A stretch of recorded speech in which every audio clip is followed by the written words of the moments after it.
Dans l'évangile selon saint Matthieu chapitre 5,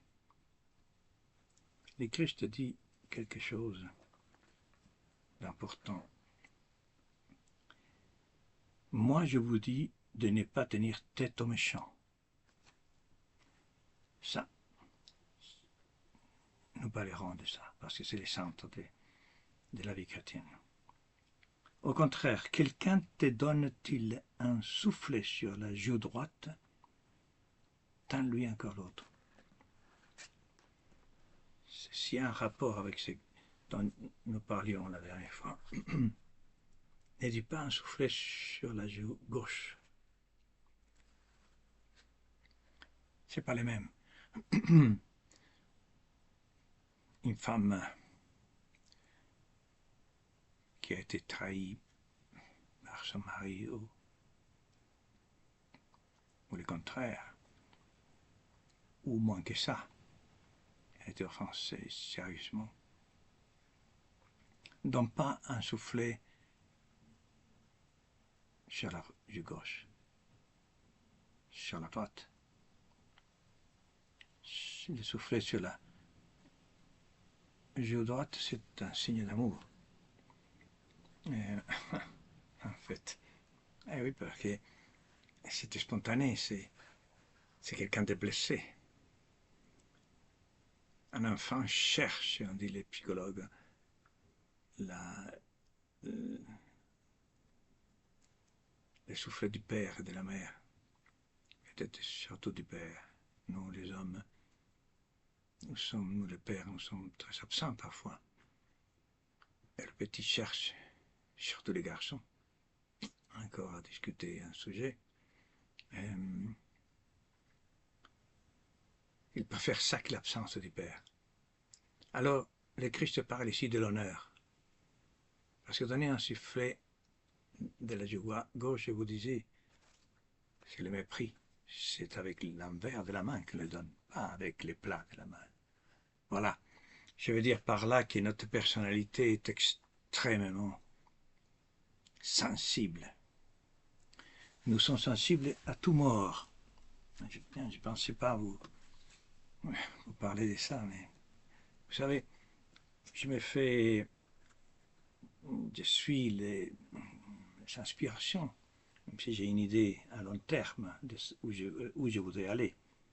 En fait, comme je vous disais au début, je veux dire quelque chose à quelqu'un qui ne veut pas vivre, qui n'a pas la force, un petit, un pauvre.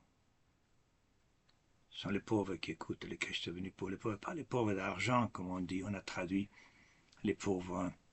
Non, non, il y a des pauvres terriblement orgueilleux. Je me souviens un jour, je donnais de l'argent à un pauvre, il ne voulait pas. Il ne voulait pas. Je lui ai donné, il l'a jeté à terre. Alors j'ai dit, qu'est-ce que j'ai fait? Est-ce que je les prends? Je l'ai pris. Sinon, quelqu'un d'autre va les prendre. Au milieu du métro. Vous savez, ah non, non, non, les pauvres peuvent être très orgueilleux. Et il y a des riches qui sont très petits, très petits, très pauvres. La souffrance nous rend pauvres, nécessiteux. Le péché nous rend pauvres. Le péché, je dirais surtout le péché sexuel, dans ce sens. Le péché, vous savez que c'est la mort pour l'homme. On en avait parlé déjà de ça. La mort de Dieu en nous, le péché mortel. Je répète la même chose. Ce n'est pas que Dieu se retire de nous, jamais. Mais nous pouvons retirer de lui. Ce qu'on appelle mortel, parce que nous n'avons plus la vie. Alors nous récupérons cette amitié avec Dieu. Impressionnant avec la confession, nous catholiques, nous les croyons. Et alors, et donc,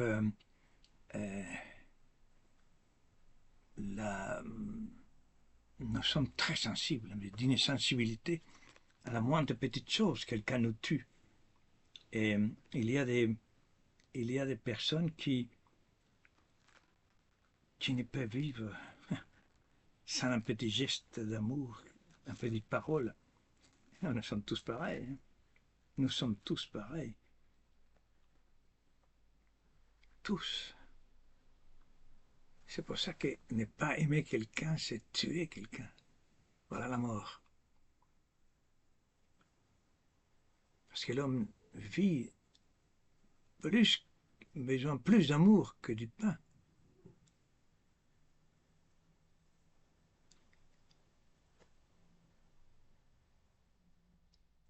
Ouais. Un jour, j'ai dit c'est ça, un immigré. Et l'immigré me disait, tu sais, dans mon pays, il n'a rien de, il n'a rien, il n'a pas de liberté. Je lui disais, c'est pas grave.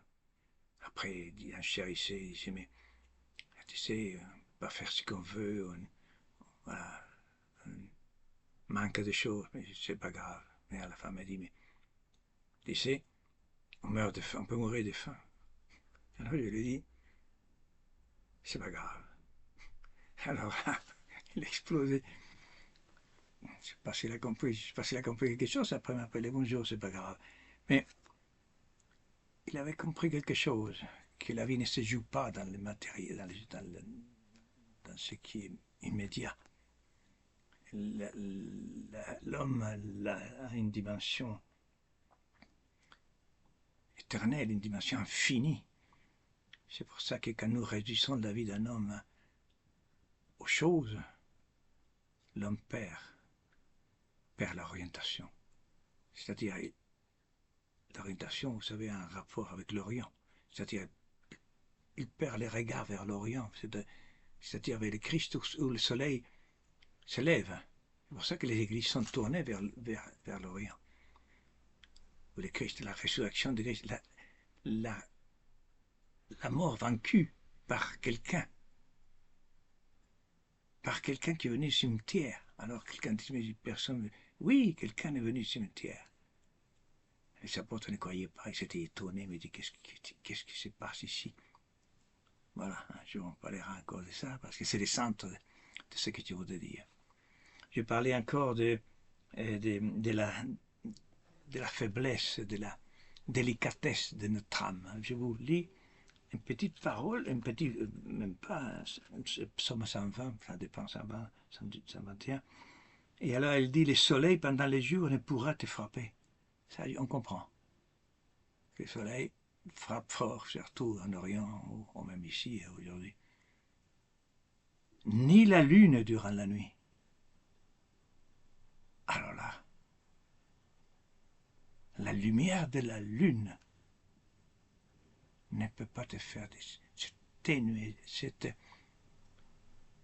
lumière presque rien. Elle ne peut pas nous faire du mal. Elle ne peut pas me frapper. Et nous sommes frappés par la lumière de la lune, par un petit quelque chose, un mot. Les colères ne viennent pas de grand chose. Les colères sont l'accumulation de petites humiliations, de petits mépris, de petites ignorances qu'un jour nous les gardons comme les tonneaux de bière, hein, et qui fermentent, et un jour on l'ouvre et nous pouvons faire des dégâts énormes.